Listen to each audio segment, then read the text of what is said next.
नमस्कार साथीहरू, आज म तपाईहरुलाई लिएर जान गइरहेको छु जापानको चिबा प्रिफेक्चरमा रहेको एक अत्यन्तै रमाइलो र ऐतिहासिक स्थान माउन्ट नोकोगिरी अर्थात् आरी जस्तो पहाड।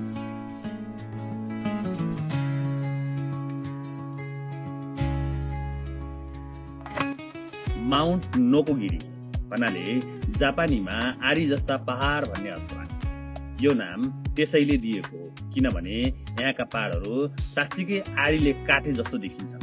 किनभने विगतमा यहाँ ढुङ्गा खनन हुन्थ्यो। खास गरी एदोकालदेखि तोकुगावा सोगुनाते कालसम्म यो क्षेत्रमा बोसु स्टोन काटेर टोकियो लगायत जापानभरि पठाइन्थ्यो।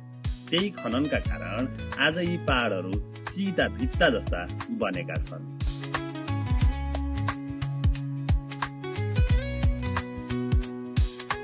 माउन्ट नोकोगिरीमा रहेको निहोन्जी मन्दिर सन् 725 मा सम्राट सोमोको पालामा स्थापना गरिएको हो।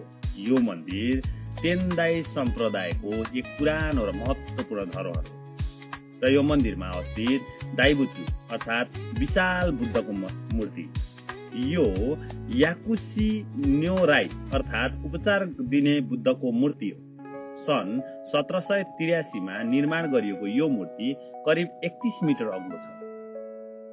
ढुङ्गा काटेर बनाइएको यो मूर्ति जापानकै सबैभन्दा ठूलो पत्थरको बुद्धको मूर्तिमा पर्न जान्छ।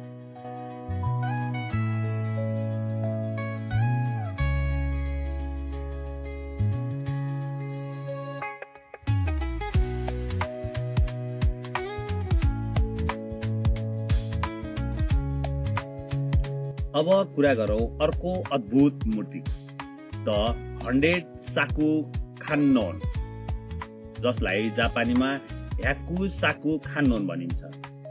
यो करिब 30 मिटर अग्लो खान्नोन देवीको मूर्ति हो। खान्नोन भन्नाले करुणा र दयाको प्रतीक।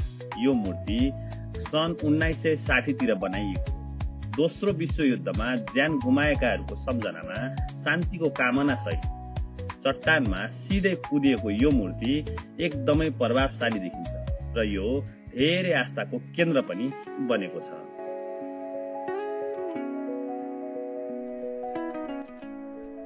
माउन्ट नोकोगिरीबाट टोकियो बे, बोसो पेनिनसुला, टोकियो स्काई ट्री र कहिलेकाहीँ माउन्ट फुजी समेत देख्न सकिन्छ।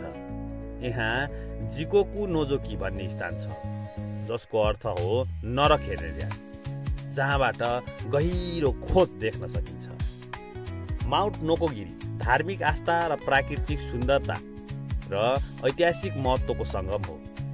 यदि तपाईँ कहिल्यै जापान आउनुहुन्छ भने यो ठाउँ छुटाउनुहुन्न।